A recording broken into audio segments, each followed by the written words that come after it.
Before we get into details, there's something important you need to understand. Most people believe the damage from a scam ends when the platform collapses, the website disappears, or the payments stop. In reality, that's often when the second phase of harm begins. This investigation started with IX Global, and to be honest, I've never heard of it before. At first glance, it looked familiar. MLM structure, crypto, Forex language, big income promises, and then silence. And I'm tired of hearing these stories because they're all the same. But as I started pulling the threads, something else emerged. I wasn't being contacted by victims, I was being approached by people and organisations positioning themselves as helpers, claiming to represent victims, coordinate legal action, and guide what happens after the collapse. That's the moment I decided to slow everything down, because experience has taught me this. When money has gone and emotions are high, authority gets recycled. Former promoters become representatives. Industry insiders reappear as watchdogs. Legal-sounding documents start circulating. And desperate people are encouraged to trust again quickly. This investigation, we didn't just look at what IX Global was selling. We followed the paper trail. We examined regulatory action in India, and we paid close attention to who was shaping the narrative once the scheme collapsed.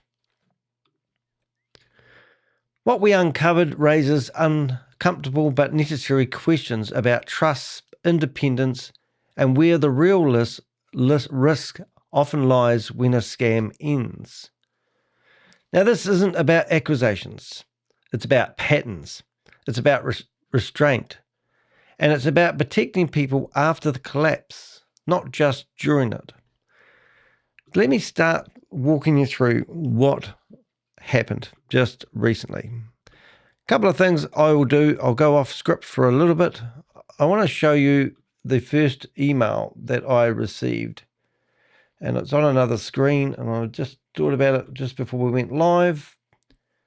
And this is what I will just shut that down. So this is what I received initially, coming up on the screen in a city near you.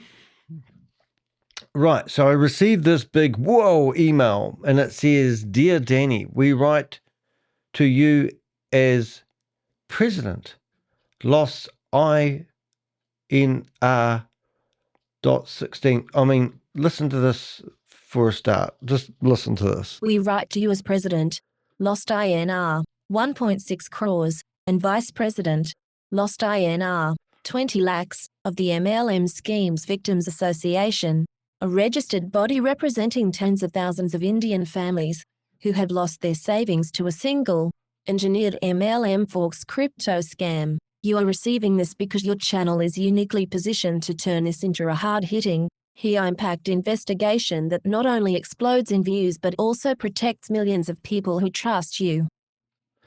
This video is going to explode in views. But anyway, you get the idea. You can pause it and read it if you like. But it looks very groomed. It's a novel. It's something I don't read. But then what do? I look at the name at the bottom and I think, who's that guy? So I start researching who that guy is. And there he is there.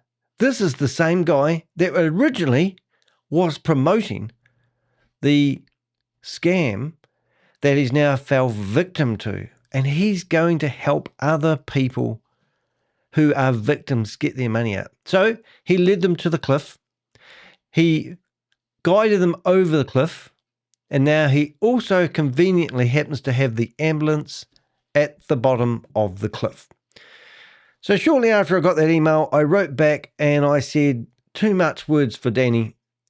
I can't handle all these words. Then I started getting correspondence from this fella. And he's a very nice professional fella. There's absolutely no doubt about that. And their organisation, well, they have been involved in this as well. I said, oh, do you know this guy? Because he was starting to give me very, I don't know how to put it, but very driven emails about this opportunity and about this fella. And obviously they were canoodling together. And I'll be clear, I'm not saying either of them are doing anything wrong. But it's the same story I've heard before. We'll keep face. We'll help victims, even though we lost money. We're in the same boat as you. Now, just to be clear, the Strategy India people, I don't know for sure. I don't think I've actually asked that question, whether they ever invested in IX Global. Now, one thing I did after I, after I did the blog, isn't it so good to see all these warnings about BG sharing it? I did a search on my favourite website. Donate to him if you can. Oz needs money as well. And I can see that he's written quite about it relatively recently as well. And I did actually find Oz using some of the documents from Strategy India in his articles. But I'll be honest, I haven't got time to read all this. And I'm not here to debate whether IX Global is a scam or not. And to even add more fuel to the fire, half an hour before I went live, oh, what have I done there? That's not what I wanted. Okay. G'day, John. G'day, James. Jim. That was not what I wanted. Now, how am I going to bring that up again? Oh, 1 minute, please, caller. I'll just flip screens. That is the wrong screen, wrong time. Let's have a look. I don't even know how to bring that back up. Oh, let's see. I'll try it that way. 1 minute, please, caller. Let's go back. Let's go to drive. Now, there we go. Hopefully I'll click on the right button this time. Is it going to come up? 280-page PDF. And I was asked if I would kindly read this before I went live. So I've put a link in the chat room. And you can go in there and read to your heart's content. There's no one in them. There's no one in my room. No one's on my live today. What's happening, man? Must be a storm in America, I think. Anyway, you can go through here and you can read to your heart's content. And all I'm skimming through here is proof that this IX Global was a scam. That's all I'm seeing here. I don't care whether IX Global is a scam. I don't care if we've got all the court documents. I simply don't care. But one day when I'm free and I'm not doing anything, I will read the 280-page documents submitted to the courts. Now, from my opinion, I'm saying that this person that promoted it and lost a lot of money and is now trying to keep face by setting up an organisation that doesn't have anything set up. So it's just, I don't know. But anyway, the blog explains it all. When a victim support appears after IX Global, why caution still matters. The harm doesn't always end when the scheme collapses. Good morning, Susie. I was here by myself. Hopefully you're not getting blown away by all the bad weather in America. Has it actually started yet? I'd be interested to know. I just looked at Donald Trump and all of a sudden we had something else on his Twitter feed that didn't say anything about causing wars, but how he's now protecting his country from a storm, which I thought was quite interesting. That line explains exactly why I didn't rush into publishing anything about IX Global. IX Global has been well published by people like Behind MLM. Over the years, I've been contacted by hundreds of people claiming to represent victims of failed MLMs. And it's just for the record, I'll be very clear, I can't stand MLMs. If you have to recruit somebody to sell a product or a service, you've got the wrong product or service. And from my opinion, the product or service doesn't even matter, because MLM is like a carrot. You will never get the money they claim that you'll get. It's a sales technique for people selling shit. And it doesn't matter whether it's donkey shit, horse shit, or camel shit. It's all shit, because these companies use dirty, disgusting, unethical systems, procedures, methods to sell or promote their products. And if you think that you can come to me telling me that MLM is a good way of selling a product and ethical, then you're going to get some pushback. This video is a pushback by what looks like, and it isn't, an ethical company and an ethical organization trying to do good. They're not Robin Hood. These guys are guilty of promoting what I believe is a terrible industry, MLM. And I'll be clear. Crypto schemes and trading platforms, some are genuinely trying to help. Others are overwhelmed and searching for direction. And others operate in a grey area where authority, influence, and opportunity starts to overlap in uncomfortable ways. This blog documents how I was first approached by IX Global, what followed after the initial contact, and why my focus shifted beyond the collapse itself to this ecosystem that formed around it afterwards. Because experience has taught me something most people only learn the hard way. Not everyone who claims to be helping victims is acting independently or safely. So this is how I was first approached. I was first contacted with a request to cover the collapse of IX Global, described to me as one of the largest MLM-style frauds to affect Indian families. Now, most people who follow my YouTube channel know that I've been doing a lot of work for Pakistani people at the moment who are working for companies who are starving them from payment of wages. And I have formed quite a few close relationships with Pakistani people. Now, unfortunately, I'm not really political, but I don't think Pakistani people and Indian people get on too well together for a start. I don't know why that is, but that's the world we live in. However, I love both countries, and I must say I've been to India twice. I went to Varanasi, where they bury their beloved, and I've also been to the Taj Mahal, and it's the most breathtaking thing I've actually ever seen with my own eyes. I went to the pyramids, and I thought, oh, that was boring, but when I saw the Taj Mahal, if I'm saying that correctly, I'm sorry if I'm not, it was absolutely amazing. I have travelled across India. I've been to Goa. I've gone down to Trivandrum. There's some places I haven't been. It's one of the hardest countries for someone like myself to travel. I've got some amazing photos, so I absolutely love India. But so when I hear something about Indian families being taken advantage of, it really does get my hackles up. And also, I don't know why, but Indian people seem to be prone to being scammed by MLM companies. And that's what I'm here to help with. The initial contact came to me from, I won't say his name. Actually, I'll try reading it so we all get it correct, perhaps. Sunil Patel, who identified himself as the president of MLM Victims Association. So when you go to that one there, you get this website here. Now, it's on Squarespace and there's nothing to see here, but he didn't promote his website address to me. He only promoted his email address, and previous correspondence shows that he was originally using Gmail. So he's upgraded himself to a domain name, but obviously he hasn't had a chance to set up any website there. So I'm always a bit dubious about an organization, an association that is working for tens of thousands of people that doesn't even have a website presence. So I did search Facebook and I did search Instagram, and I did find a Facebook page that had 5 followers, and I'm thinking this isn't right. Hence why I dug a little bit deeper. After I received all this correspondence, later reinforced through this individual here, Pranjala Daniel. Right, and that's this fella. Very well groomed guy, I must say, looks professional, and every bit of correspondence has been first class. I'll definitely admit that. He claimed to be acting for Strategy India. Now, Strategy India, when I had a look at this, oh, look at this. Velvet's in here, JB Cola's in here, the family is back. So I'm looking at this website and I'm thinking, oh, this looks more official. I checked the domain name history, which I'll tell you in a few minutes, and this has been going since 2005.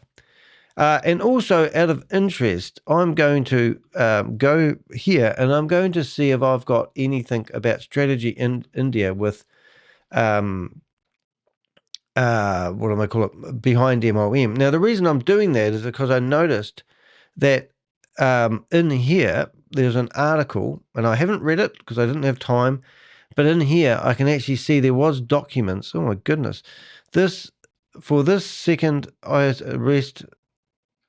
Right. So this is obviously the scam that we're promoting here and these individuals.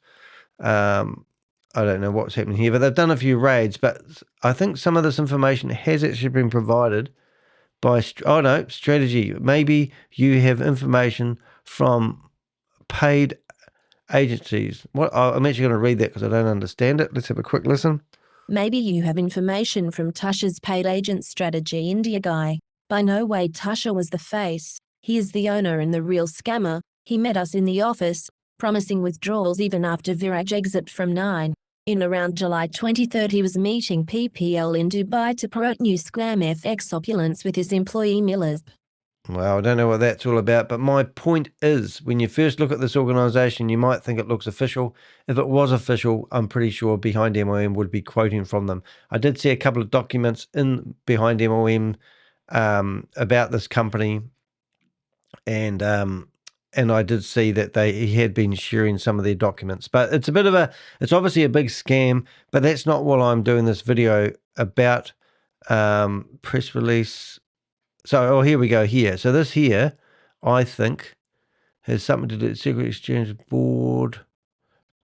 No, maybe I'm wrong. It's not important, but I just thought I'd throw it in there anyway. Have a look through there if you want to know more about this opportunity. Okay, so first glance at this website. Who's this organization? Danny's thinking startups, Asian expansion, external support for whatever. Oh, MLM, legal and statutory, whatever the word is that is. What is it? I'm going to read it. MLM legal and statutory compliance. Oh my God. So these people, this organization helps people with compliance for MLM. That to me is like saying, let's do scamming legally. That's what it sounds like to me. That's my opinion. And you can read through this. That just raised all the alarm bells. So now I'm all of a sudden thinking, who's this organization? Normally you go to the bottom and you have things like privacy, terms and conditions, legal, and in this case here, nothing. These are all articles on here. So then you go to the core team, and here's my friend that's been corresponding with me, and he's the chief strategist, managing consultant. And then if I look back here, which I didn't actually realize until afterwards, the email that I originally received, it said this was actually from this organization. We write to you as president. Oh. Lost INR. 1.6 no, crores. I'm totally misleading you. That email is from the MLM Scheme Victim Association. And then I started receiving WhatsApp messages from Strategy India from our friend down here. All right, so you can see where the alarm bells have gone off. The communication was heavy from the outset. Long emails, large document packs, 280 pages, which I just got half an hour before I went live, strong language, and a consistent sense of urgency to act quickly. Like, I looked up this scam and I thought, this is about 3 years old on its own. And what I'm thinking here, and this is just off the record, if there is any record of this, even though I'm broadcasting live, they all of a sudden seem like some court action is happening. You know how long it takes for indictments to happen. And I'm just wondering if they're hoping that I was going to publish an article about the scam and how it was exposed. Maybe they were thinking I would be able to give the court some clout and evidence, but I know nothing about IX Global, and also it seems like a dead donkey, and I don't like reporting stuff at the bottom of the cliff. In fact, what I said, if anyone's still promoting it or any variant of this organization, please give me Zoom links so I can raid them and go in there and cause disruption and create awareness, because I'm sick of reporting about cliffs, which are people at the bottom of them. On its own, it isn't unusual. People who have lost money often emotionally angry and desperate to stop others from being hurt the same way they were. What made me pause was not the emotion, but the structure. The story arrived pre-packaged, thank you very much. The narrative was already framed, thank you very much. The conclusions were already drawn, thank you very much. Not much of an investigation if you're told what to publish. That's called reporting. That's called sponsored articles. And I was being encouraged to amplify it before I asked my own questions or carried out my own independent checks. As the conversation continued, it became clear that I was dealing with a single victim, a single victim group in isolation. I wasn't dealing with a single victim group in isolation. I was dealing with two connected entities operating in parallel. An MLM consultant with deep industry ties and a newly formed victim association led by someone who openly acknowledged he had previously promoted IX Global himself. First question is, what did he use to promote? And guess what he said? This was his first opportunity. So this fella here has never promoted anything before in his life, and all of a sudden he's promoting IX Global like it's the best thing since sliced bread. I haven't found him any proof of him promoting anything else, but maybe you know this young fella's history and you could put a comment under this video, or you could actually put a comment under the blog that you can find the link to in the description of this video. At face value, this was being presented as a consultancy and a victim group working together. In my word, that's exactly the moment to slow down. In my world, that's exactly the moment I slowed down. Yeah, it's done and gone, as Susie said. IX Global has been done over and over. So, yeah, it's not much fun, to be honest. Why strategy India set off immediate alarm bells, as I've shown you already, but let's read it. As the conversation around IX Global continued, I took a closer look at Strategy India, the consultancy that had positioned itself alongside MLM Scheme Victims Association and was actively communicating with me through its chief strategist, which I'm not going to take a hash of your name, so we'll just read that. Pranjal R. Daniel. Prajala R. Daniel. I love the word Daniel, mate. That's good. On the surface, Strategy India presents itself as a long-standing vision advisory firm focused on direct selling industry. Yuck. Oops, sorry, I won't be biased. With a domain name history back to 2005, so he's been going 21 years. Congratulations. Longevity alone, however, does not equal independence, and it was the nature of their services that immediately made me slow down. Hope I'm not slurring my words too much. One service in particular stood out: MLM legal statutory compliance. So they provide that service. And if you look at this organization, it's not, I don't know what their accolades are to even provide any service legally. Are they lawyers? I don't know. I didn't find anything about them being lawyers. Maybe I missed it. Have a look at this. Executive team has 35 years of senior management experience in direct sales and customer marketing, working with major US, Japanese, and independent corporations. Right, so I could go here and read all this, and you can do the same. Right, it's lots of words. French fashion house stream. I mean, you guys can read all this if you want. It's just go to strategyindia.com and click on them. This guy here had the honor of addressing up to 1,200 direct sellers and prospects in several. I can't even read today. I can't read any day, but today's particularly bad. Frederick had the honor of addressing up to 12,000 direct sellers and prospects in several continents on more than 2,000 occasions. Okay, what does that say? Pranjal specializes in policy development and compliance, trend forecasting, competitive advantage, regulatory strategies, decision process facilitation, and strategic capability enhancement. Right. So those three people do not excite me. These are people that have been involved in the direct selling, which is a polite way of saying multi-level marketing industry, and they think they have a right. So I was being groomed. I felt I was being directed to say something, and they were hoping that I was just going to publish their findings on my website to give them more clout and say, look, we got Danny DeHeck publish some information about what we have been saying, and that will give us credibility. Well, it's not going to happen because it's disgusting what you guys do. Direct selling, in my opinion, is 100% scam. I hate it. And it's not an ethical way of selling a product. It's disgusting, just saying. Now, everyday readers, consumers, I don't even know where I'm up to. It's about helping MLM companies structures themselves to avoid regulatory trouble. We're going to read this. I've got to get it right. I apologise, but I'm going to start from but here. But we'll get this moving along. It's quite a long blog, so we're going to get through it. When you read their own descriptions carefully, it becomes clear that this service is not about protecting the public.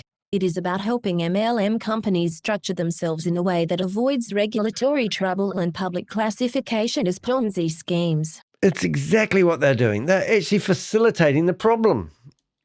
In plain English, Strategy India positions itself as an organization that helps MLMs design compensation models, marketing structures, and operational frameworks that stay just inside legal boundaries. They openly discuss helping companies avoid being labeled as Ponzi schemes, navigating regulatory gray areas, and tuning business models to survive scrutiny. That is not victim advocacy, that is industry optimization, and those two roles should never be confused. Absolutely disgusts me. So we've been fighting Goliath Ventures at the moment, and there's this defense lawyer called Eric Clayman, and he's a defense lawyer now acting for a company that's running a large-scale $500 million Ponzi scheme, and it just seems really strange. So here we are, we've got people that have set up an organization, and their whole job is trying to help people avoid the legal system and getting things wrong. Is that an accolade? Or is that like an organization that's set up like a defense lawyer? It's just, to me, it absolutely disgusts me. And I had to be careful what I said, because I'm thinking here, I know Indians love multi-level marketing and it's massive in India. But when an organization sets themselves up to keep in the lanes of the law, you can't say this, but you can say this instead, I can't stand it. And I know that's sort of probably multi-level marketing in India is massive, but I just think it's so unethical, and it's part of the problem. And I think I've said enough. This immediately matters because Strategy India is not observing MLMs from the outside. It is embedded inside the industry it claims to advise, regulate, and critique. Yeah. It's actually like vomiting in a bucket, and not leaving the room and emptying the bucket, some of the stuff I hear. Like, to me, I don't know, it's a terrible expression, but to me, this is so unethical, in my opinion, and it really is. What raised further concern was the contradiction between the authority implied by their services and the basic standards missing from their own website. Despite claiming expertise in compliance, legality, and regulatory frameworks, and despite operating for nearly 2 decades, there is no visible privacy policy, no terms and conditions, and no clear explanation of how data is handled or what protections exist for the public engaging with them. Yeah, so as you do, I did go to the Wayback Machine and started investigating this company, and I thought, I wonder if they've taken the domain name from somebody else. Had they really been going 21 years? In other words, Danny's thinking, how do they get away with it? I'll just do that again. So I'm going to go right back to 2007 when the Wayback Machine was starting to crank up, and we'll just pick a random page and we'll see how this organization started off. Oh, look at this. It's completely different. Strategy. Okay. So legal, compliance, research, marketing, training, and recruitment. What else have we got here? This is what they started back with. Distribution, warehousing, conference production. Is it? I can't even read that word, but I'm not going to try. My MLM colleagues has recently launched whatever that is. But you can go to the Wayback Machine and you can, go there and, find, does that, find the original whatever. And you can probably jump forward the years gone by. But obviously it's an organisation that's set up there. Well, let's just read what they're actually doing. The premium direct selling consulting agency specializing in marketing strategies, trainings, compensation plans, operations, product development and success, with an annual turnover of $114 billion produced by 62 million distributors worldwide. There is very little doubt that direct selling has fast become the most cost-effective and most efficient means for getting a product into the international markets. It is also an undeniable fact that any company not currently investigating the power of direct sales is missing out on what could potentially be the greatest marketing medium available today. Hey, Avengers, don't you love this? How about The this? Strategy India Direct Selling Consultancy Advantage, an experienced team of network marketing professionals, over 49 years of cumulative expertise in the direct selling business. A team with dynamic energy, a determined team that gets the job done, a team with major corporate experience, a team with an astute understanding of what needs to be done to get the job done, successfully access to the best local and global expertise. Oh, just about Queenie Karma's not here yet. That to me tells you. So this is going way back. This is actually April 2001. And this is in the Wayback Machine. But as time's gone forward, they'll probably soften their words. But there's no doubt in my mind that this whole organisation is set up to facilitate multi-level marketing companies and then work with other organisations once these Ponzi schemes and scams fall over and give reports to say, oh, yeah, this is, let's see how they've changed over the years. See if they've updated what For more than a decade, Strategy India has been the go-to company for corporate executives from all parts of the globe who are seeking advice and guidance on either establishing a direct sales operation or endeavoring to make their corporation 100% compliant in light of the continually 100% compliance. Tell your friend, recruitment companies. Oh, yeah. So anyway, we figured out that their website disgusts me. That absence is not a technicality. Organisations that claim legal and compliance exercise should be held to the highest standards of transparency themselves. So there's, as I said, there was no privacy, terms and conditions, or no legal pages on their website. And they're acting and seeming like they're acting like a few lawyers, but there's no qualifications or certificates that I could see. This is where the conflict becomes impossible to ignore. Strategy India claims to advise MLM companies on structure and compliance, help them avoid regulatory classifications as scams, assist with investment positioning and growth, business growth, and simultaneously research, label, and expose scam operators. So it's like, oh yeah, we set up their policy and then they did a rug pull and all of a sudden they're all gone. These roles do not sit comfortably together. As an organization, an organization cannot simultaneously build the machine, certify the machine, and then present itself as an independent watchdog over that same machine without raising serious questions about incentives, independence, and credibility. That does not mean Strategy India is illegal. It does mean crimes have been committed. It doesn't mean crimes have been committed, but it does mean that any information, referrals, or narratives following from them must be treated with extreme caution, especially when they intersect with vulnerable victims who have already lost money and are looking for guidance. Because this is what they do. They keep the community together. Roy Conarcher, I don't know if I mentioned this in the blog, I may do and I may double up, but he literally managed to get about 30,000 people together who thought he was fighting for Hyperverse when that $1.9 billion scam fell over. I've always said it's a $4 billion scam, but anyway, let's not go there. But as soon as he got that community together, he launched a new opportunity called Step Chain. And Step Chain was their way of trading their way out of the disaster that they got themselves into. He has now had his company liquidated by the courts. He was the man that had his hand in the cookie jar. One lady, his niece, was it niece? Someone, Michelle, she actually took him to court. She sold 3 of her properties to invest in his company. His company was investing in Ponzi schemes and scams. These guys can't have you got your hand caught in the cookie jar. For me, this wasn't about making accusations. It's about recognizing a pattern. And I've seen it many times before when industry insiders reappear after a collapse, not necessarily with bad intentions, but with roles that blur the line between, what's that word?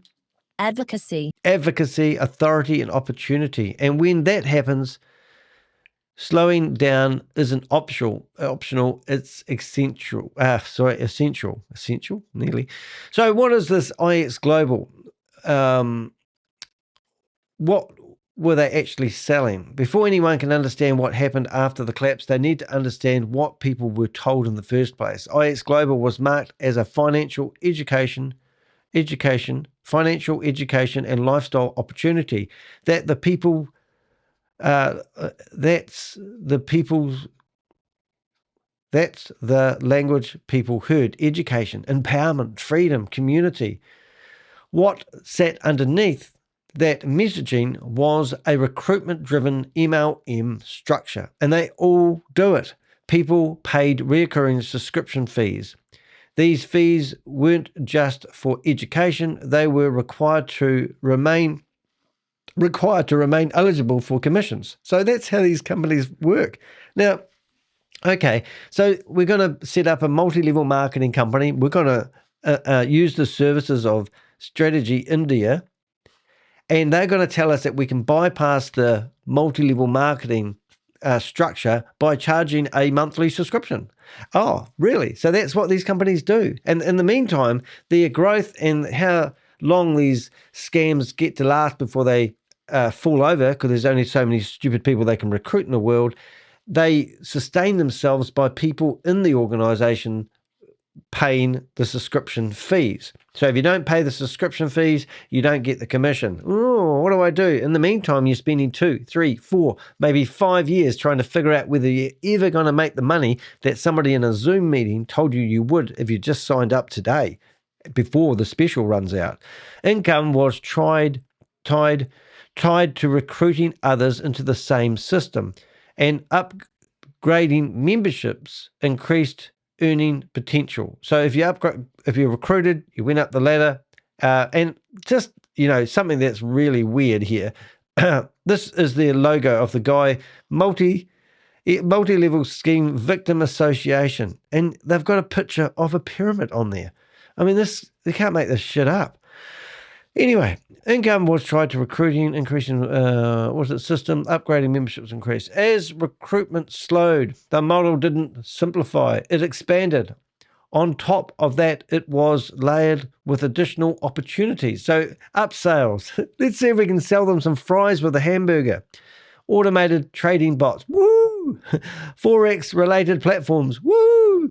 Crypto node licenses, whatever that is, NFTs, and tokenized, is it tokenized? Tokenized. Concepts, third-party schemes such as DevBot. They kept re-evolving themselves, moving the liability from one brand to the other. The important thing to understand is the system only worked while new people kept joining and paying. When recruitment slows, the structure doesn't wobble, it collapses.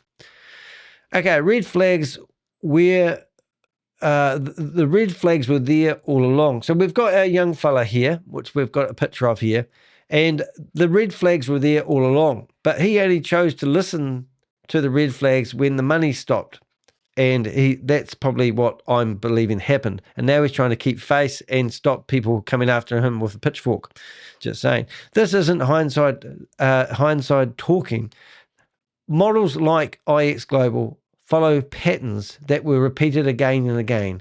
In MLM and crypto hybrids, recruiting fees, vague products, VYB comes to mind, income stories based on team growth. I'm going to read some of this. Excuse me. Constant pivots into the next big thing. That's what they do. Now I'm thinking of a company that was actually called Lilo Pay, renamed itself to WeWe Global, then renamed itself to Blockchain Era, then renamed itself to X X Pro and then Extreme Pro, and now they just keep renaming themselves. 10 renames later, they still exist, and they tell everyone because this token is not worth anything, they're going to transfer it, create a new token, and they're going to move your worthless tokens over to the new tokens that are going to be worth something one day but never are. They just keep changing the narrative. It's just horrible. These are not hidden signs. They are well-known warning signs. Now, this organization that's been in multi-level marketing for over 20 years would easily be able to tell anybody that's thinking about setting up a company and using multi-level marketing that it's the best thing since sliced bread. It is the worst thing since sliced bread, and it should be waving flags so much that there's a breeze coming off them. That does not mean people who joined are stupid. People trust their friends. So you may not be involved in crypto, you may not be involved in leverage trading, all these things, but because your dear friend that you've known all your life is, and you trust him, this is how these systems get traction. And that's why sometimes you need to watch a YouTube video and be slapped around the head a few times and be told to wake up. They trust leaders, whatever a leader is. I hate that terminology, leaders. They trust community pressure. Oh, hurry up, fear of missing out. They call it FOMO. And then you're shown apparent success stories. Oh, I was like you once. I thought that that my friends were dream stealers, but I pushed through, and now look at me. I have a new sports car, which is often leased by some company. It's easy to suspend disbelief. And that's what they do, and they tap away at you. Have you ever heard of a squeaky door? Have you heard about that squeaky door that lasts for 5 or 10 years? No, you haven't. Because what happens? If it squeaks, people get sick of it and they give it some oil. These people keep badgering you until you sign up for the platform. And it's only $100. A lady who signed up for a platform the other day for $100 ended up losing $24,000. How the hell did someone who only put $100 in finish up losing $24,000? In the back end that she gave us of her portal, investment portal, she could see $255,000 because she invested $100 and then she wanted to withdraw $50. They let her withdraw $50. Then she thought, game on. I can put my money in and I can take my money out and I'll lose all my money over and over again. But what they said to her, they said that she needed to buy a license to withdraw her money. So then she bought that license, and then she needed a certificate with flowers on before she could do the next stage. And eventually she borrowed money from friends. She financed her vehicle. She took out all her savings that she had, and she lost $24,000. And then she searched the internet, found me, gave me full access to everything, and I'm sitting here with my face in my hands going, oh my goodness. Well, how did $100 turn into $24,000 worth of losses? That's because that disbelief was scrubbed from her mind. That was because her friends told her it was good. That's because she wasn't educated in crypto. She wasn't educated in anything. She thought that what she saw on the screen was the real deal. These people use the same tactics. They get you in little, and they use your community around you, your church, your friends, your sports club, anything they can do. I have a community around me called the Avengers, and we help you. Wake up. There's no such thing. If it's too good to be true, forget about it. Go get yourself something else. Go buy a newspaper and look for a job in the back of the paper. But it does not mean it does. But it does mean something else, and this is where the discomfort starts. So what the authorities are saying in India. So we did a bit of searching because this blog evolved, and I did it yesterday, and I kept finding new stuff, and I kept going back. I used ChatGPT to help compose a lot of this information, and I said, oh, look what we found now. So we found some stuff. I'm going to read the paragraph and open up the link while we're listening. Here we go. I've done it wrong. I've forgotten how to do it. How do I do it? My brain is so fried. I'm so tired that I'm forgetting how to actually make it read. No, it's not that one. I've forgotten how to make it read. I think it's double. Hold it. I've forgotten. Double function? No. I have literally forgotten how to make it read. That's how tired I am, guys. That's amazing. Okay, let's try this. One reason I'm comfortable saying Nine Global caused real harm is because this isn't just online gossip or angry victim swapping stories. Indian enforcement documents and court records describe investors being trained via the Nine Global platform and then directed toward Forks activity connected to TP Global FX, with allegations of deception, dummy entities, and significant fund movement. Indian Canoon. Wow. So there you go. So I found a court document with, I am assuming, and I have to be this right then, but I'm assuming that this is the person that originally reached out to me. I'm just going to check the email. Excuse me. And no, it's not. It's not the same name. So anyway, so somewhere in here, and I know there's lots of people in India with similar names, but I can't. So, but anyway, I found this article, and obviously the government has been involved in it, and I don't actually know whether our friend was actually involved in it at all. I can't see his name in there, so no. So that's good. All right. So let's not accuse him of anything there.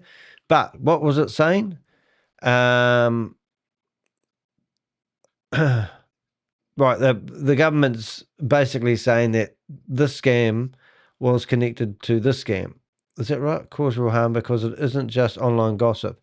Injury victims, Indian enforcement documents, court raises describes investors being trained via X Global platform and then directed towards activity. Oh, so this is, I get it now. So TP Global FX was the trading platform, and they were basically being pitched to from people that signed up for IX Global. I think I've got that right. Do your own research.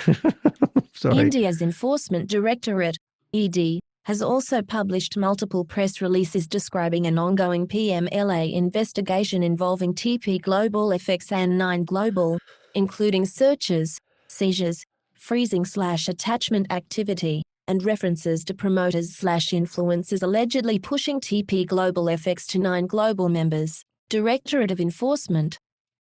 Right. So there you go. So there's another document. This matters because in it's separate. Hold up. It separates two things.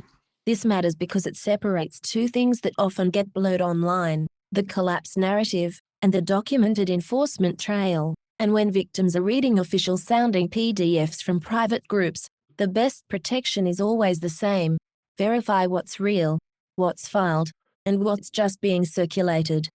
Yeah, and this is what I'm trying to do with this video. I'm saying these organizations that don't have any clout are trying to control the narrative, and they will wind you into your next disaster. And that's what I've seen time and time again. Because I go after these people I don't go after them, but people come to me who have lost hundreds of thousands of dollars.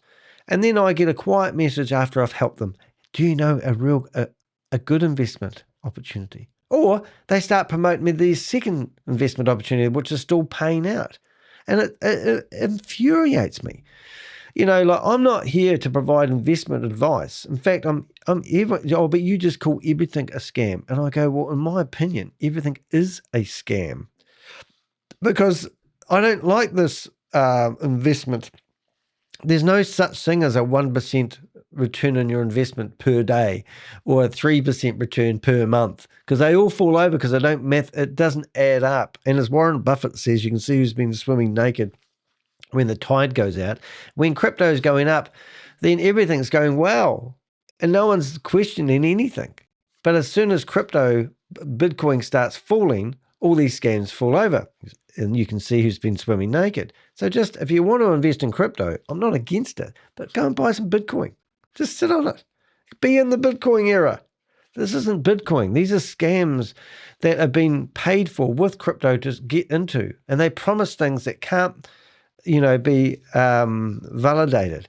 And it's just amazing. We've got this gold scam going at the moment called GG Gold. And their token is meant to be worth 10 cents, now $1, now $10, now 20, 30, 40, 50. And every time I watch a video, it goes up another $10. It goes up in nice round figures.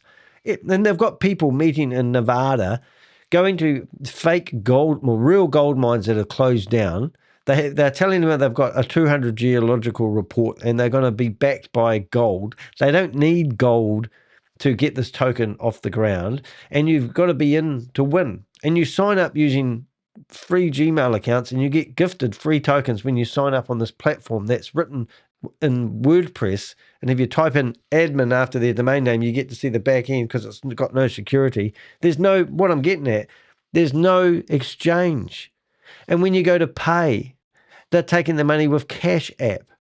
And people think that this is the next big thing. I get 200 people in a room going, this is amazing. And the guy that's leading it is called Professor Roberts. And we've done a whole expose on him. But people just want to believe stuff. And there's no verifiable evidence that there's a token. There's no token. He's just taking the money. And people are just sitting here, he said he's going to do this. He said he's going to do that. He said he's going to do that. And I go, but you got no proof.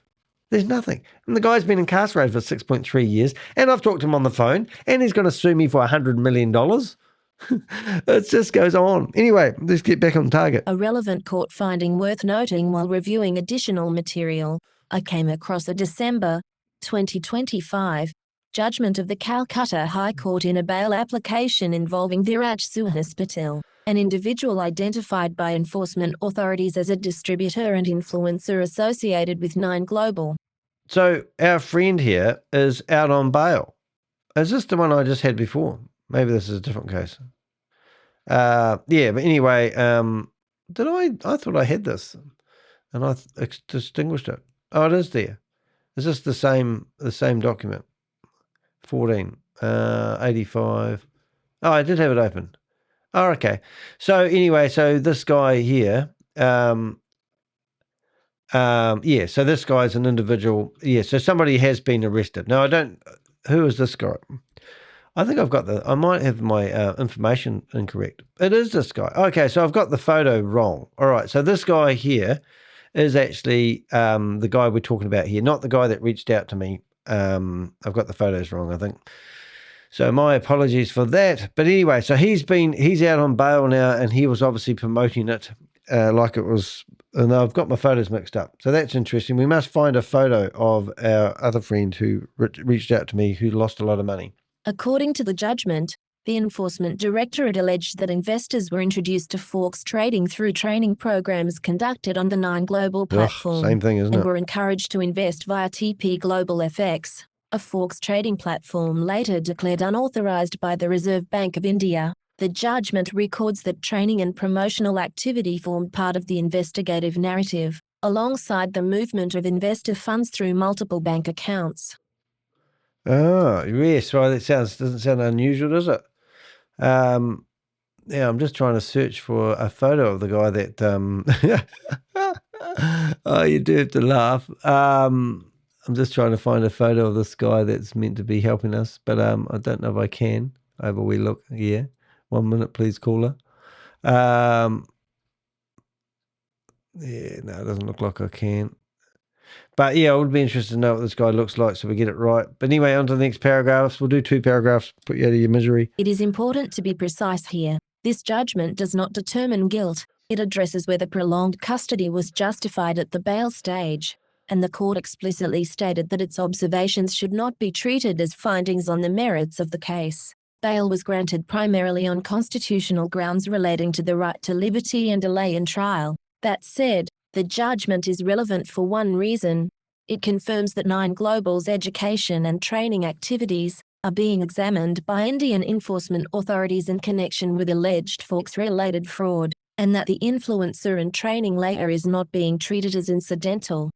Yeah, so the question here isn't whether IX Global is a scam or not. It's pretty obvious, but I just wanted to make sure that we're not talking about 2 different things here. I'm talking about people that are trying to help victims who have also been promoting these opportunities, and organisations backing them up who actually help people make MLMs legal.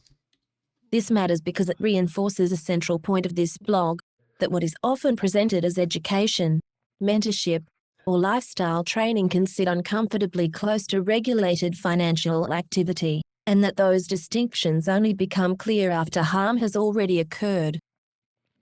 You know, if I was going to create a program to help people understand crypto, I would probably just come and do a course with me. Pay $1,000 and I'll spend a week with you teaching you how crypto works, rather than saying, but if you bring a friend along and they sign up, and for normally $899, then today only, if you hurry up and sign up, you're going to get for $450. And also, if you refer somebody, we'll give you half that money. This is not what life's all about, guys. If you want to do a course about teaching people how to do things, then do the course, charge the fee. Don't give a referral fee, affiliate fee, any fee to anyone that refers it. In fact, your course should be full of value and worth every cent that somebody pays for it. Giving half the money away to somebody who pushed somebody in front of the bus isn't a good course. The question that has to be asked, if these warning signs were visible to outsiders, then it's reasonable to ask, why didn't people who now present themselves as experts, organizers, or advocates recognize them at the time? This is not about shaming victims. You can be a victim and still have exercise poor judgment. You can be a victim and still have, was that exercised? Exercised. Poor judgment. Those two things can exist together. But when someone who promoted a scheme later steps into a leadership role after the collapse, it's fair to slow down and ask, what did they miss then? What do they see now? And why should their judgment be treated as authoritative today? So if they're a victim and they were happily promoting something, and this is their first time they've scammed, yes, it can happen, but why should you suddenly start trusting this person that had poor judgment at the start? Experience inside a scam does not automatically equal independence from it.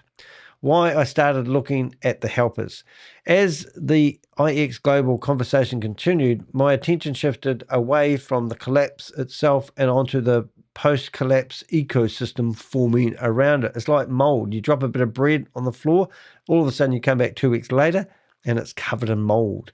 I noticed a familiar pattern, former promoters repositioning themselves as spokespeople, new organizations appearing with a big sense of authority, but a tiny public footprint and legal sounding documents being circulated in a way that could easily convince victims that action is underway, even when nothing verifiable has been filed. So maybe those documents that I showed you at the start, which I don't know if I've still got them here, maybe those documents that I received at the start were something. Here, have we got them here? Here we go. So maybe these are court documents being filed against individuals. This is 280 pages of information that's been filed. As I said at the start, I actually have invited people. I'd hate to be in the courtroom. Imagine reading through all this rubbish. This is what happened. Regional manager, so we can have a quick look here. But these files, if you go to the pin message at the top, you can actually get access to all these files. No one told me I couldn't share them, so I presume that's okay. But this just goes on and on and on. So maybe these are documents that have been going to the court. Why can't they scan things correctly? I don't know. Just saying, but it just goes on. And I was meant to read this before I went live, but it's not whether it's a scam. It's not about that. This blog is about organizations that are helping set up multi-level marketing. It's about individuals that promote something they shouldn't be promoting in the first place and then becoming the safe haven for people to, find out about. And look, they've got all these domain names. That's interesting. Wonder if any of those domain names are available now. They might have some good traffic on them. I don't know. Anyway, we're just going through all these documents. Page 82. I love the way I've been doing some court documents lately, and you have to page number, but in India you can actually use a felt tip pen, which is great. Page 88, appliance, court documents. So all these documents are meant to prove what? I'm up to page 100. you know. Yeah, look, there's some good stuff in here. So if you want to have a wee read, follow the link and you can come through here. I'm pretty much over that already. Where did we get up? Made compliance. Right, where are we up to? What made me more compliant was the overlaps between the narrative. Let's have a look. The last part. What made it more complicated was the overlap between a commercial, MLM consultancy, and a victim advocacy narrative running side by side. That combination matters because it's the exact environment where desperate people can be nudged from one belief system into the next one. Not always by bad intentions, but by unchecked confidence and bloated incentives. I've seen this too many times. Victims lose money, panic sets in, and the next person who sounds organized becomes the new authority. That's when the second wave of harm can begin. Yeah, so I'm not saying that they're going to be nudged into the next opportunity, but I can guarantee if there's an opportunity out there that's too good to be true and somebody's promoting it who's associated to this multi-level marketing company, I'm sure they'll be telling everyone around it, and that's how these organizations thrive. While I work in real time. So this is another thing that interests me. Why am I documenting something that's 3 years fallen over? Why am I giving credibility to people that are trying to fight the real fight? Why? Because I don't do that. And they misread who I am and what I do. We go in real time, which we're going to do after this video, have a bit of fun. We go into real live Zoom meetings where people are promoting these things in real time. So let's give you a little wee example of that. We're going to go to YouTube. You may have heard of it.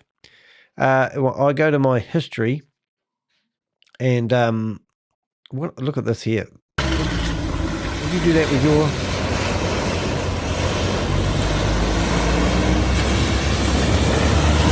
Just saying, if I ever get a Lamborghini, I'm not going to do that. So this is the one that I sorted out. Hyper growth. Okay. Suddenly our team will explode. We're going to have probably 1 million members in the next, by April, at the rate we're going. So this is the GG Gold scam. This guy in the Zoom meeting is telling us about back in 1979, I made money with multi-level marketing, and this is the best one I've seen ever since. Here's a guy that's telling people that it's going to have 1 million members soon. And if you don't sign up and buy this coin that doesn't have any exchange, he's putting everything out the line. So I've come along here and my messages have been removed. This is how stupid it is. They don't want negativity. I'm not allowed to have an opinion. My messages I posted about an hour ago are removed. But here's a guy that's telling us that the professor said this. The professor said that. The professor, everything's about the professor saying things, but the professor is a known criminal with a criminal record. And he's got no proof of anything. But he's decided to get on a Zoom meeting and promote it. So this video was only 7 days ago. Since then, they've been to Nevada and they've hired a complex and got all these same silly people together who believe it's true and genuine. And it's just disgusting. So that's what I'd rather go after. So people often ask why I don't focus on historical cases or long dead schemes. The answer is simple. That's not how you stop people hurting today. Modern scams do not sit still. They operate in real time. They reform, they remold, they regurgitate them into something else. Recruiting through Zoom calls, moving targets on to WhatsApp and Telegram groups, rebranding overnight, disappearing the moment real pressure appears. That's why I don't chase paperwork after the damage is done. I go after I go where recruitment is still happening. So yes, everything I go into, these scams are all about recruiting people. And this is where I get infuriated with it. And so do my Avengers. I speak for them as well. Friends, family, friends, complete strangers, it doesn't matter. They just go after everybody because they want something. It's a real it's a me first attitude, which is absolutely what media? What media? Somebody wants to know. I've asked somebody if they want it. What media? Not in your dreams. No, not telling you that. What media? No, thanks. No, the big media. It's the big media, and I'm not naming them. Oh my goodness. I asked somebody who's lost $850,000 in a scam if they want to speak to the media. And they've decided to speak to law enforcement. And it just makes me laugh, really, because I'm saying, would you want to speak to some media? And they want to know what media. Like, we've got an active investigation going on with this scam that we're doing at the moment.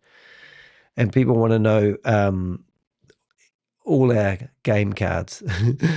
Anyway, so I said to somebody who's lost $850,000, who's trying to get their money back, would they want to speak to some media about it? Oh, no. But what media are you talking about? And I go, well, you said you don't want to speak to them, so I'm not telling you. But anyway, he's watching my video now. Hello. Oh, dear. Oh, the world of scams. And this is the thing, is we see this particular individual was scammed out of $850,000. And I said to them originally, who introduced you to it? And it was a friend. And I said, you realize your friend would have got a commission from, yeah. You know, and this is how these scams do. So I've got my heckles up when I see anybody recruiting people. You don't need to recruit anybody into anything you're doing. Mind your own effing business. Active promoters, people who are promoting it, they're telling you bullshit. They will tell you things that aren't true. They will insinuate they have copious amounts of money coming in. And they're on the bottom of the breadline. They're trying to recruit it to get it going. Meetings happening right now. And after this video, we're going to show you some Zoom meetings and show you what me and the Avengers do when we see people in these Zoom meetings promoting them. People currently are being targeted. It's scam central out there at the moment, ladies and gentlemen.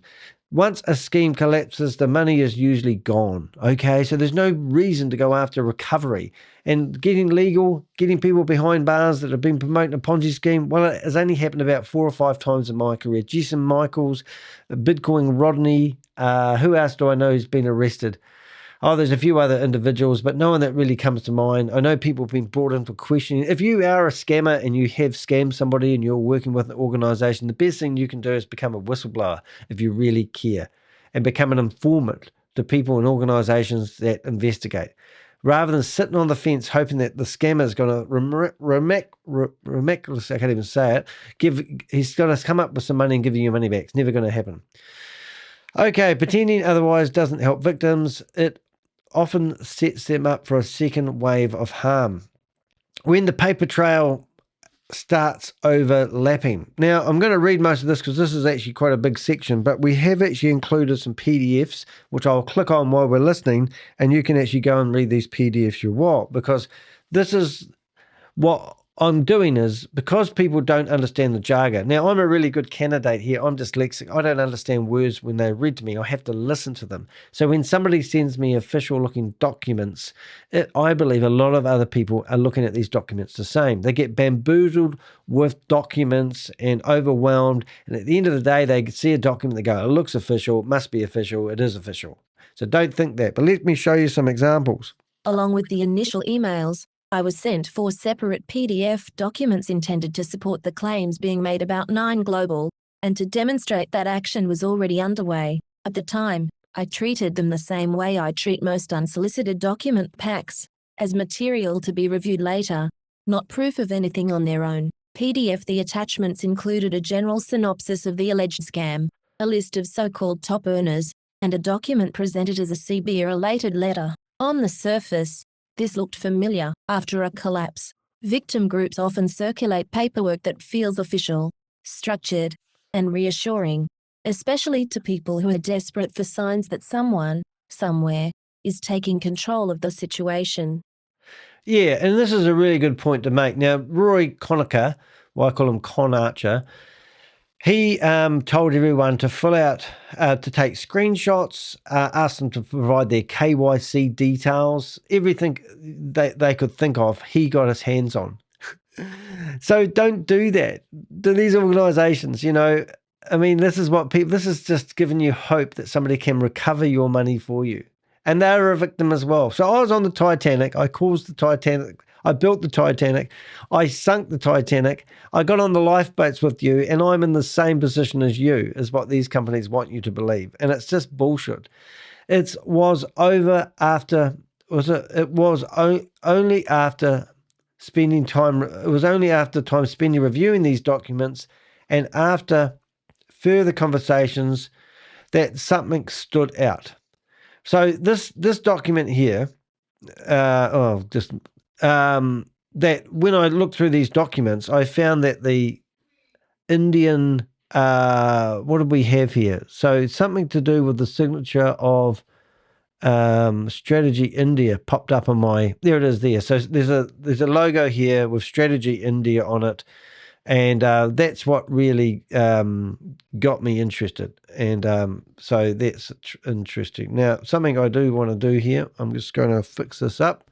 I'll put that over there in another window, and I'm just going to fix up something that annoys me, which I want to fix. So, okay, so we've got documents. I saw this SEBI related document, and all of a sudden I noticed the name on one of those documents was the same person that had reached out to me and started talking to me on WhatsApp. And I thought, oh, I can see a connection here. Why are these two guys working me all of a sudden? That mattered. Pranjal R. Daniel was not presented to me as a regulator or an independent authority. He was communicating with me as Chief Strategist of Strategy India, a consultancy embedded in the MLM and direct selling industry. Yet his name appeared on a document positioned as regulatory context and included in the very first outreach from the MLM Schemes Victims Association, led by Sunil Patel. That overlap doesn't prove wrongdoing, but it does raise legitimate questions about independence, disclosure, and narrative control.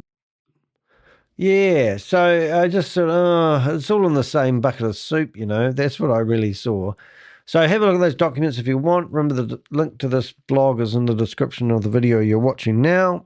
Separately, while researching the organizations involved, I came across a document titled Lawyer Draft PDF. This document was not emailed to me, but appeared publicly during my own searches. It was written in formal legal language and appeared designed to signal that legal action was either underway or imminent. A drafted letter does not mean a lawyer has been formally instructed, a case has been filed, or that any court process exists. But to a victim, it can easily create that impression. None of this means the documents are fake, none of it means regulators aren't involved, and none of it automatically means bad intentions. Yeah, so it's just, I've seen these documents before, and I see, it's just giving, in my eyes, you've been involved in a scam. You didn't listen to anyone. You decided to keep promoting it to your friends and family, and then all of a sudden you lose all your money, and now you've got hope that some individuals got some magic sauce, and they're going to undo all the pain and suffering that you've been experienced. You shouldn't have mortgaged your mother's house. You shouldn't have released your vehicle. You shouldn't have sold your Jelly Bean collection, and you shouldn't have invested. But there's no way in hell, in my opinion, you're ever going to get a cent of your money back. You've lost it. Move on. Get yourself a new hobby, but don't get involved in online investment opportunities, especially by organizations that are trying to evade the law and set up contracts to make it seem even more legitimate. None of this means the documents are fake. None of it means regulators aren't involved. And none of Let's go back to this But one. it does mean that paperwork alone is not evidence of authority. This was the point where my focus shifted further away from the collapse itself and toward the post-collapse ecosystem forming around it. All right, big paragraph. I'm not going to embarrass myself for reading that, so let's listen to the next one. A word about Strategy India and the Victim Association. Strategy India is not a victim organization. By its own description, it is a long-running MLM consultancy that advises direct selling companies on structure, positioning, compliance, and investment strategy. That doesn't make it illegal, but it does mean it operates inside the MLM industry, not independently of it. This matters when the same organization is presented alongside victim advocacy efforts following the collapse of an MLM scheme. As clarified to me, Strategy India's involvement spans advisory, sustainability assessments, post-shutdown options, and broader industry engagement with separation of roles described as a future objective, rather than an existing safeguard. Bullshit, in other words. The MLM Schemes Victims Association appears to be a newly formed group, operating primarily through private communications and led by Sunil Patel, who has acknowledged that he previously promoted Nine Global before losing money himself. The association has indicated that it includes multiple individuals, some of whom may have supported networks prior to the collapse, and that leadership roles are assessed internally based on intent, losses, and post-collapse conduct. That context is relevant, not as an accusation, but when evaluating independence, authority, and the weight given to advocacy claims. Yep, taken together, the consultancy role of Strategy India, the leadership background of the Victim Association, and the current overlap between victim support, industry engagement, and planned legal initiatives, these factors do not prove wrongdoing, but they do justify caution. And in this industry that we're in at the moment, that's what it's all about. That's what I'm doing here, creating awareness and disruption. I want you guys to wake up. If these organizations poke documents at you and they've told you they've done this and they've told you you've done that, it doesn't give them clout. It doesn't give them any reason why they should be an authority to tell you what to do with your money. Stop. Proceed with caution. If you don't want to listen to me, all the best with your future endeavors, particularly for victims who may be vulnerable to misplaced trust after aftermath of collapse. Now, if I'll give you a sad story. When my stepfather died, my mother was in a mess. She was just in pieces. She felt responsible for what had happened. They organised my stepfather's funeral. Friends told her that it would be best that a 9-year-old and an 11-year-old kid didn't go to the funeral of their father, and instead they stayed at some friend's place while the funeral was happening. My mum said that's a good idea. She regretted that decision. But that's what happens when you've lost all your money. It's devastating. It's, it's dramatic. Dramatic, is that the right word? I think so. And then what I'm saying is people make poor decisions when they're vulnerable. Now, if these people are huddling together, investors who have lost their money, and then maybe shining some light on it, you're only going to get more hurt. These people have no authority over you and your money. That's not right. And that's why we're letting you think about it. Why this matters to victims. After a scheme collapses, people are not operating from a position of strength. They are financially stressed, emotionally drained, and often desperate for reassurance that anything can be done. That's exactly the moment when confidence and authority can become dangerous if they are not backed by independence and accountability. These people are not independent. They're in the same This is why post-collapse environments matter just as much as the scam itself. Before trusting anyone who claims they can help recover funds, represent victims, or lead the response, it's reasonable to slow down and ask a few basic questions. Who are they really? And what role did they play before the collapse? What qualifies them to lead now? What do they gain by positioning themselves as organisers, spokespeople, or intermediaries? Good intentions are not enough. Structure, transparency, independence, and what protects victims, not confidence or urgency. So if you think about this, and logically, I've got both these people that sent me these emails are in my WhatsApp right now. I've been communicating with them right up to a minute ago where I sent them a link to this video once again. I've also provided them a link to come on this live and talk to me in real time and tell me their position. And I have actually got their position highlighted here. And I'll just make sure I actually do have my interview window on. Yes, it is. So if anyone comes on here, a buzzer will ring and I'll let them on stage. Now, why didn't they do that? Now, they also claim that they've got tens of thousands of people that have lost money to Ponzi schemes and scams. They've reached out to Danny DeHeck and asked him to look into it. Well, I'm looking into it and I see red flags. So why aren't they promoting this video to their organisation? Are they trying to hush up what they're doing, or are they open-minded to look at things from a new perspective? Are they ready to question what they are doing? Should they really be helping multi-level marketing companies where there's a lot? I could give you hundreds of multi-level marketing companies that have failed. They will put their hand up and say, but we're trying to get their documents right so they can still do multi-level marketing, but it's sustainable. So the question here is multi-level marketing sustainable? And do we need an organization that has no clout as an advisory? Is it okay for people that promote a bank robbery to actually be people that go looking for the money afterwards? Is it okay to go to the people that banked in the bank that lost all the money and get them together and say, look, guys, I was one of the bank robbers. I was one of the ones who told you to do your banking in this bank. And now all the money's gone, and we're going to go after the organisation behind it. It's over there because I know them, because I got to know them when I was promoting it. And then I'm going to form another organisation where you can all join my organisation. You know, Danny Logic will tell you what they'll actually do is as soon as they've got you all together, like Rory Conacher did, they will give you another opportunity. And guess what? The organisation that helps set up proper multi-level marketing, Strategy India, let me guess, they have companies coming out there. They have many companies that they have helped set up proper multi-level marketing. And they will probably say, here's a safe one that you can promote. So what are they doing? They're feeding off each other. And that's what really gets me going. So where the real risk lies, this blog isn't an accusation. It is an explanation of something I've seen repeatedly.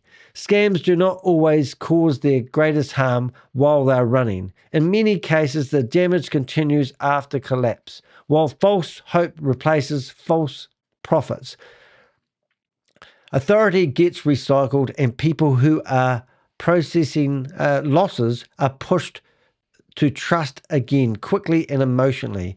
If this makes sense, you paused before following the next confident helper, the next legal sounding documents, or the next group claim to have all the answers. Then it's done exactly what it's meant to do. Confidence is not proof, especially when people are desperate.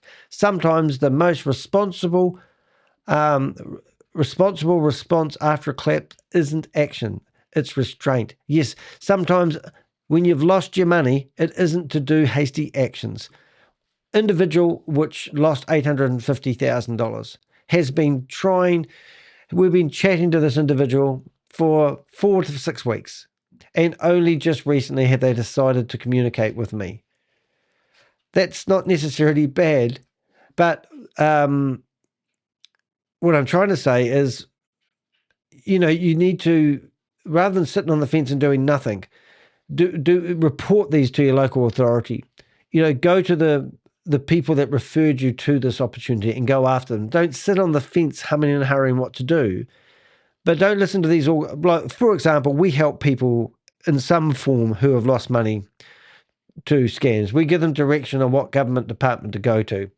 Government departments work slow. Sometimes the scams are continuing. Like right now, I'm pretty sure Goliath Ventures, if somebody didn't know all about my videos, they could be pitched today to sign up and give money to Goliath Ventures. They would still take the money, even though it's a large-scale Ponzi scheme that's been investigated by 6 different government agencies at the moment.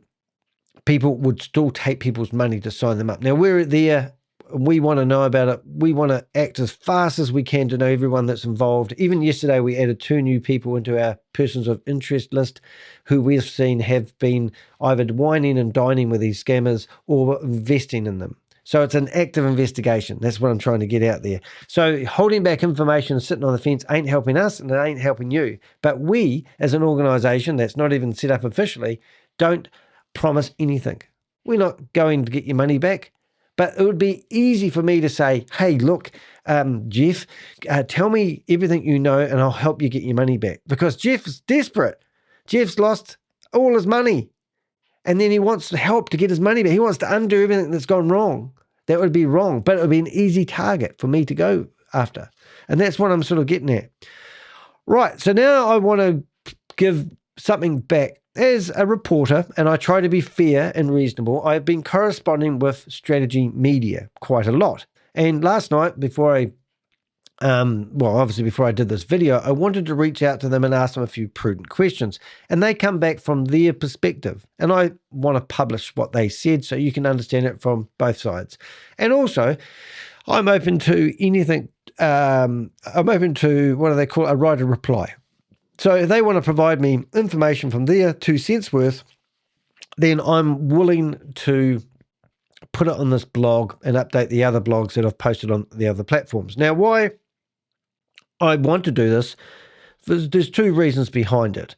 Because this company, I asked prudent questions to, and they answered them, but they kept focusing on the fact that IX Global was a scam, and I kept telling them that I don't care if it's a scam or not, but I'm actually going after their organization and the fact that they were providing multi-level marketing advice to companies who want to run multi-level marketing in their company structure. So this could only speak for itself if I read it. So a note on differing, is that a word? Differing perspectives. During the course of the investigation, I engaged directly with this individual here. Pranjal R. Daniel. Right.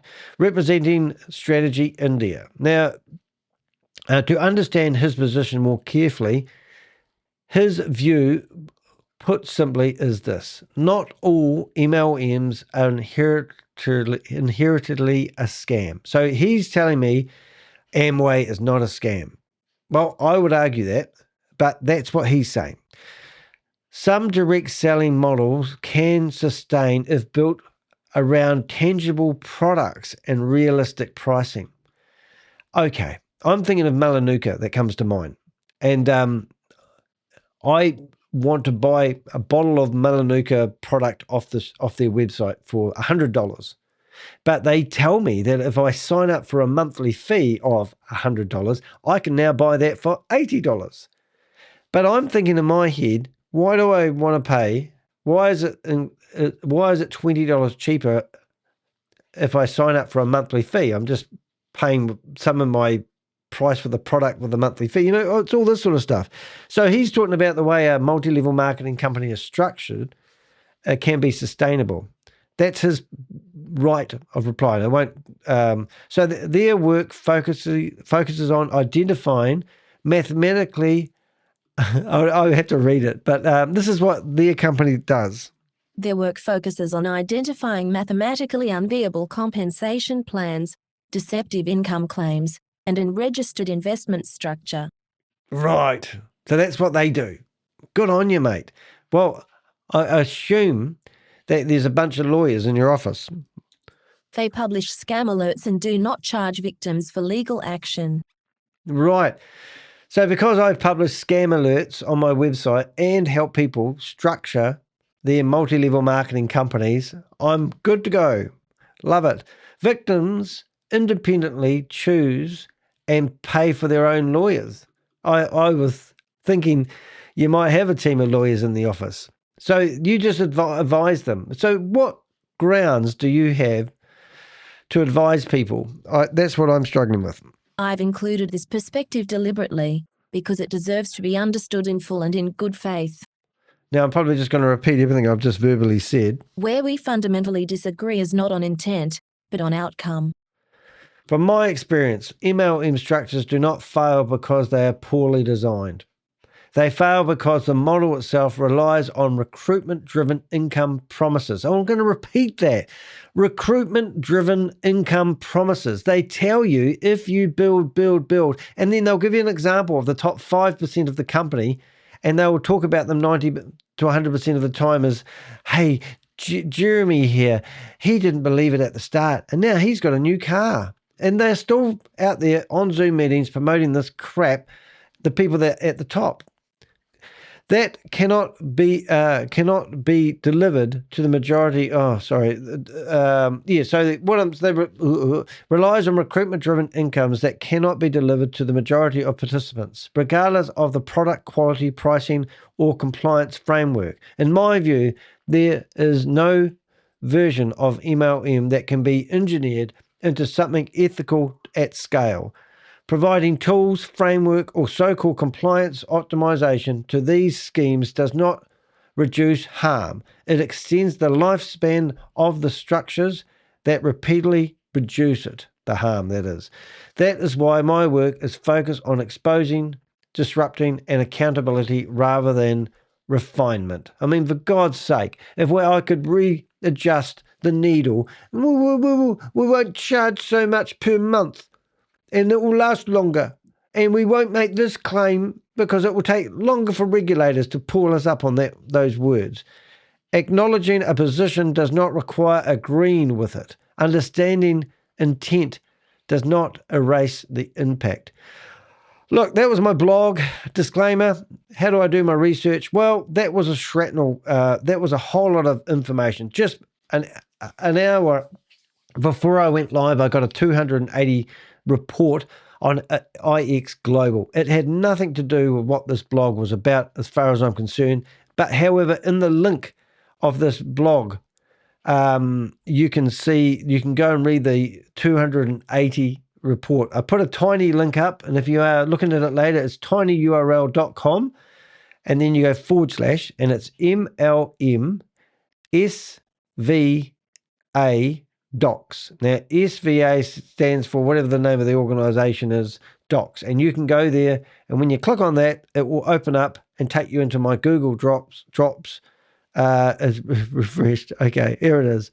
Okay, so now we've got 280 pages about IX Global. Why the hell are we talking about IX Global? It's because they are grooming people, in my opinion, to help people that have lost money from the same people that were encouraging them to sign up. And they would have used all the pressure techniques and the like. So I think it's disgusting, and that's what we're here doing. We're calling out these companies that claim that they can help you recover your money. This isn't the first time I've gone after a company that claims they can help recover your money or give you some peace of mind that they're doing court cases against it. Look, I'm going to carry on. I record this live, so I will actually carry on this live that we're doing right now. But this is where I end my 2 cents worth. Now, if you want to support what I do, you're more than welcome. You can either click a thanks button under the video. You can go to my website, tehek.com, and you will find a button that says support me. A cup of coffee goes a long way. Or join the YouTube channel for $1 a month or $10 a month. You can be a member, you pick. I don't do all the flowery stuff that most YouTubers do by giving you different levels of information. I'm not really here for the money, but unfortunately I do need money to survive. So if you want to donate to my cause and exposing these scams, also, if you look at my website, you'll find that there's a big yellow button that says support me. And in there's a place where you can actually sponsor a review. Now, this is what I'd consider a review. It's around about $200. And I've already received about $2,000 worth of money from people that are sponsoring me to do reviews. If you've got something that you would like to be investigated, you'd like my 2 cents worth, these guys reached out to me. They didn't pay me any money to review their opportunity. They basically gave me a prepackaged review, done and dusted, that I just needed to publish under my good name, and I weren't prepared to do it. I started investigating the people behind it. Maybe that's a deterrent not to hire me. Anyway, you're going to get the truth from me. You're going to hear things, how I feel about it. And I'm going to tell you from my experience what I see. From my experience of my Avengers, we've seen scam after scam infiltrate people's families, friendships. These multi-level marketing opportunities are all about destroying relationships and families. There's no such thing as me being at the top of a pyramid with a bunch of friends. It doesn't make sense. If I get to the top of the friggin' multi-level marketing pyramid, I'm going to be there all by myself because I'm going to lose all my friends, all my families, because they are not going to be on top of the pyramid with me. They have pushed me to the top of the pyramid. Only one person will be at the top of the pyramid, and as far as I know, I haven't seen anyone at the top of the pyramid. Even the people at the top of the pyramid are stuck inside Zoom meetings trying to encourage other people to sign up, even though they've made it to the top of the pyramid. Doesn't make sense. Hey, look, I'm Danny Tehek. Hope you've enjoyed this video, and I will see you in the next video. Have a great evening. morning, day. And if you're in America, hope you're staying safe and dry. I know the weather's pretty bad at the moment, but thanks for watching. See you in the next video.